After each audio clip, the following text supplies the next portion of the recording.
শিবনাথ শাস্ত্রীর আত্মচরিত গ্রন্থ অবলম্বনে আজ আমরা আলোচনা করব পণ্ডিত শিবনাথ শাস্ত্রীর বাল্য জীবনে তার দাদু দিদিমার ভূমিকা ঠিক কতটা ছিল বা তার দাদু দিদিমার পরিচয় সম্পর্কে আমরা আজকে জানব।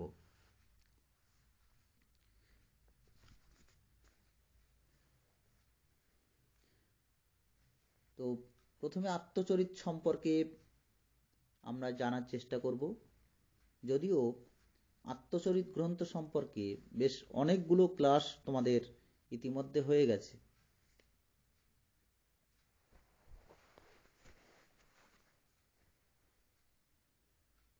তোমাদের অনলাইনে এই সেমিস্টারের অর্থাৎ থার্ড সেমিস্টারের একেবারে শুরুতে অনলাইনের কিছু ক্লাস হয়েছিল, বেশ অনেকগুলো। তারপর মাঝে অফলাইনে অর্থাৎ কলেজের ক্লাসে বেশ কতগুলো ক্লাস হয়েছিল।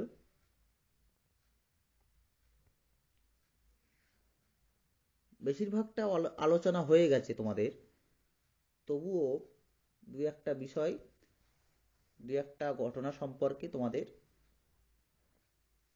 জানানোর জন্যে আবার অনলাইনে ক্লাস শুরু হলো।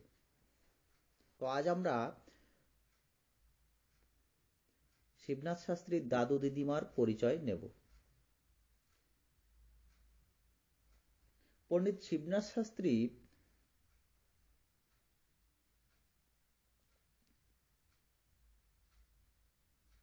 ভারতের একজন প্রথম সারির চিন্তাবিদ, ধর্মনেতা, সমাজ সংস্কারক, সর্বোপরি একজন সুসাহিত্যিক ছিলেন।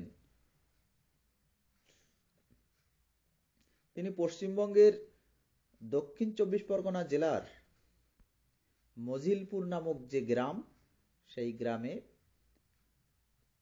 ১৮৪৭ সালের ৩১শে জানুয়ারি জন্মগ্রহণ করেছিলেন। তার পিতার নাম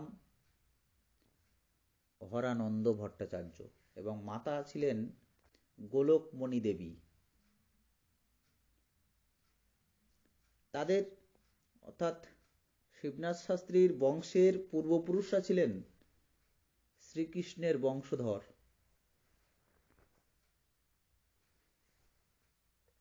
আচার্য শাস্ত্রী ১৯ শতক ও ২০ শতকের সন্ধিক্ষণের এমন একজন বিশিষ্ট মানুষ, যার জীবন সাধনায় ১৯ শতকের ধর্ম, সমাজ, সাহিত্য এসবই প্রভাবিত হয়েছিল। একথা অস্বীকার করার কোনো উপায় নেই।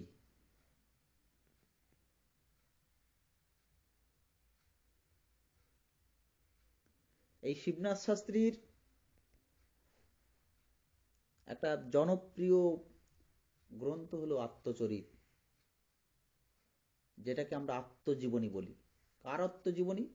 আত্মচরিতটা শিবনাথ শাস্ত্রীর আত্মচরিত, আত্মজীবনী। বাংলা গদ্য সাহিত্যের একটা অন্যতম জনপ্রিয় শাখা হলো জীবনী সাহিত্য। আর এই জীবনী সাহিত্যে কোনো ব্যক্তি বিশেষের জীবনের লিপিবদ্ধ সূত্রাকারে লিপিবদ্ধ বলা যেতে পারে একটা বিবরণ আমরা এই আত্মচরিত বা আত্মজীবনী গ্রন্থে পাই। ঠিক তেমনিভাবে এই আত্মচরিত গ্রন্থের মধ্যে লেখকের কলমে পণ্ডিত শিবনাথ শাস্ত্রীর জীবনী ধরা পড়েছে, যেখানে লেখক স্বয়ং নিজের জীবন বৃত্তান্তকে পাঠকের সামনে অকপটে তুলে ধরেছেন।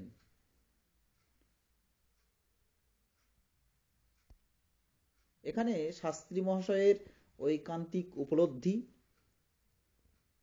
তথ্যনিষ্ঠা ও অসাধারণ স্মৃতিশক্তির মাধ্যমে তিনি এই মূল্যবান গ্রন্থটি বাঙালি পাঠক মহলকে উপহার দিয়েছেন।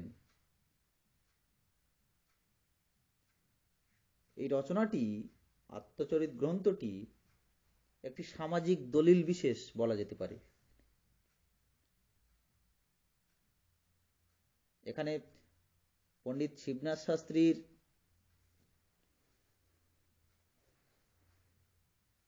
বহু ঘটনার পাশাপাশি, বহু তথ্যের পাশাপাশি আমরা তার দাদু দিদিমার পরিচয়টিও এখানে ফুটে উঠতে দেখি।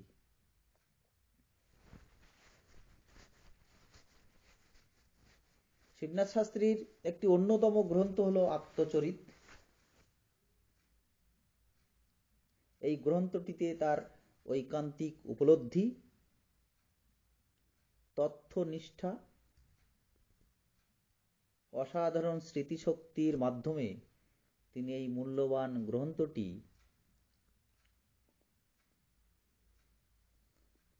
বাঙালি পাঠক মহলকে উপহার দিয়েছিলেন।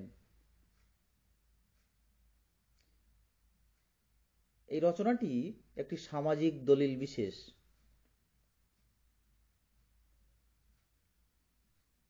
গ্রন্থটি আত্মজীবনী সাহিত্যের নিজ বৈশিষ্ট্যে স্বাতন্ত্র্য লাভ করেছে।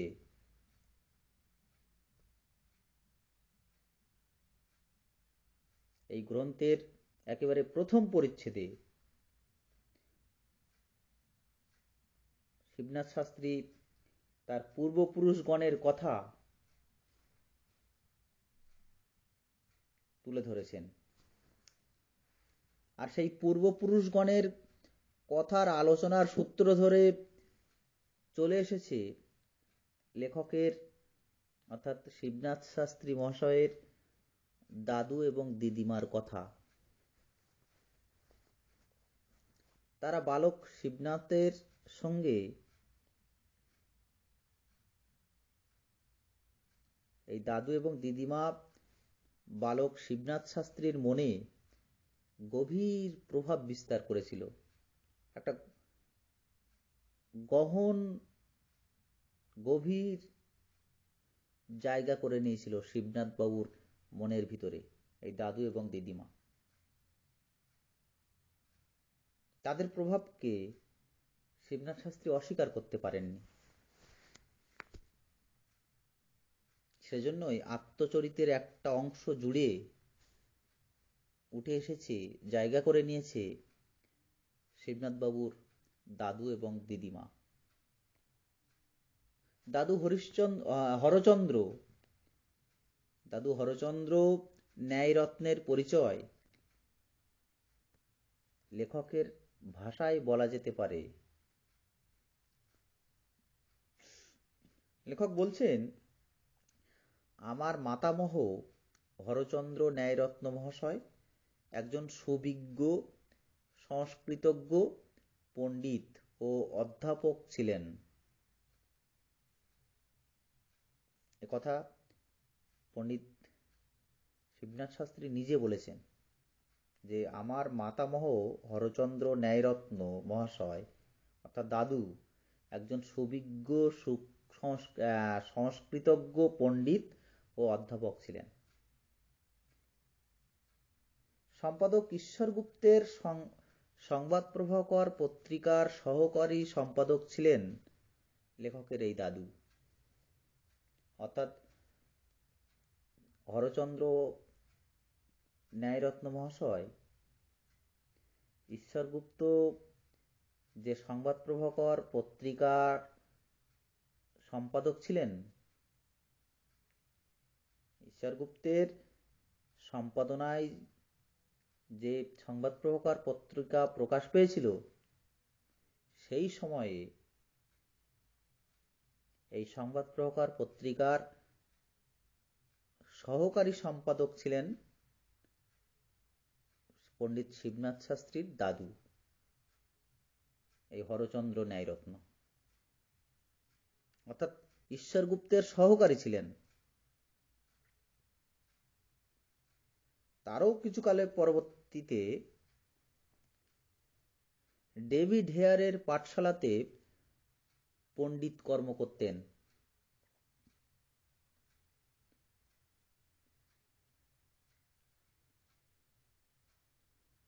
শিবনাথ বাবুর দাদু ডেভিড হেয়ারের পাঠশালাতে পণ্ডিতের কাজ করতেন। আবার আমরা দেখি যে লেখকের অর্থাৎ শিবনাথ শাস্ত্রীর 9-10 বছর বয়সে তার এই দাদু মারা গেলেও তার চেহারার বিবরণ তার স্মৃতি থেকে মুছে যায়নি। আসলে তার এই দাদু তার জীবনে এতটাই প্রভাবিত করেছিল যে, তার জীবনে এতটা জায়গা দখল করে নিয়েছিল যে তার স্মৃতি থেকে তার দাদু কোনোদিন মুছে যায়নি। তার সম্পর্কে তিনি বলেছেন, তিনি উজ্জ্বল শ্যামবর্ণ প্রসন্ন মূর্তি দীর্ঘাকৃতি পুরুষ ছিলেন। অর্থাৎ এখানে তিনি তার দাদুর অর্থাৎ হরচন্দ্র ন্যায়রত্নের দৈহিক গঠনের বর্ণনা দিয়েছেন। বলেছেন তার দাদু উজ্জ্বল শ্যামবর্ণ ছিলেন, প্রসন্ন মূর্তি দীর্ঘাকৃতি পুরুষ ছিলেন তার দাদু। তার দাদু এতটাই কৃপণ ছিলেন যে বাড়ি থেকে কলকাতায় হেঁটে যাতায়াত করতেন। তার দাদুর এই কৃপণতার কথাও তিনি এই আত্মচরিত গ্রন্থে তুলে ধরেছেন। তার কৃপণতার উদাহরণ হিসেবে তুলে ধরেছেন তার কলকাতায় হেঁটে যাওয়ার কথাকে জানি।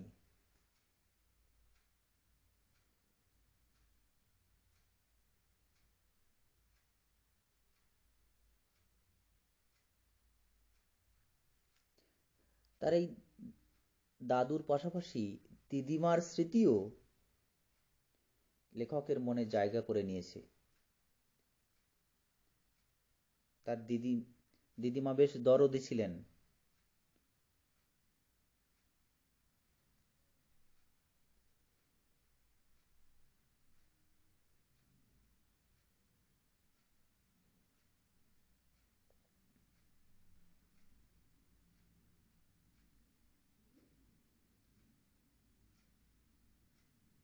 এই দিদিমার মতো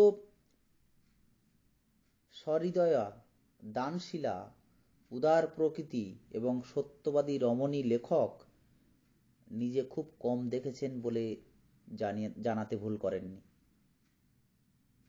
অর্থাৎ শিবনাথ বাবুর আত্মচরিত থেকে আমরা জানতে পারি যে তার দিদিমা বেশ সহৃদয়া অর্থাৎ খুব দরদি মানুষ ছিলেন, সহানুভূতিশীল ছিলেন, সেই সঙ্গে তিনি দানশীল ছিলেন, দানে অকৃপণ ছিলেন। তিনি উদার প্রকৃতির মানুষ ছিলেন, সত্যবাদী ছিলেন, নির্ভীক ছিলেন, যে কথাটা আমরা আত্মচরিত থেকে জানতে পারি।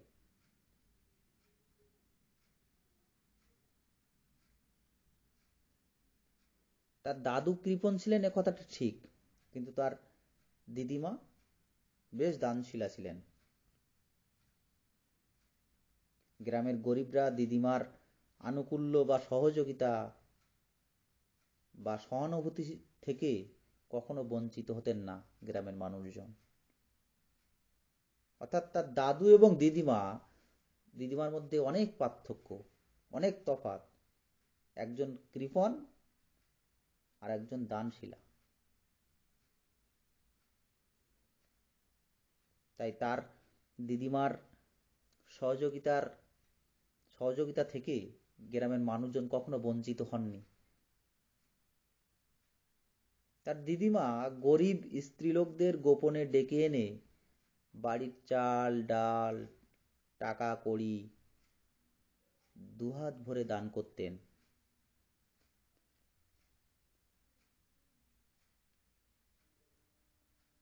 এ থেকে আমরা বুঝতে পারি যে লেখকের দিদিমা বেশ উদার প্রকৃতির মানুষ ছিলেন, সত্যবাদী, নির্ভীক রমণী ছিলেন।